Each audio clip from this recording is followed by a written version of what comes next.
যুদ্ধবিরতির বিষয়ে আনুষ্ঠানিক প্রতিক্রিয়া জানালো ইসরায়েল। মঙ্গলবার বিবিসির এক প্রতিবেদনে এ তথ্য জানানো হয়েছে। ইসরায়েলের প্রধানমন্ত্রী বেনিয়ামিন নেতানিয়াহু মার্কিন প্রেসিডেন্ট ডোনাল্ড ট্রাম্পের যুদ্ধবিরতি প্রস্তাবের সম্মতির কথা জানিয়েছে ইসরায়েল। মঙ্গলবার বিবিসির এক প্রতিবেদনে এ তথ্য জানানো হয়েছে।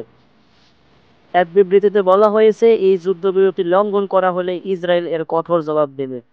ইসরায়েল সরকার জানিয়েছে, ইরানের চালানো হামলায় তাদের লক্ষ্য অর্জিত হওয়ায় তারা যুদ্ধবিরতির প্রস্তাবে রাজি হয়েছে। বিবৃতিতে বলা হয়, ইসরায়েল ইরানের সামরিক নেতৃত্বের ওপর গুরুতর আঘাত হেনেছে এবং ইরানের কেন্দ্রীয় সরকারের অন্তত কয়েক ডজন লক্ষ্যবস্তু ধ্বংস করেছে। গত 24 ঘন্টায় ইসরায়েলি বাহিনী তেহরানে কেন্দ্রস্থলে সরকারি লক্ষ্যবস্তুতে মারাত্মক হামলা চালিয়ে শত শত আধা সামরিক বাহিনীকে নির্মূল করেছে, বিবৃতিতে দাবি করা হয়েছে।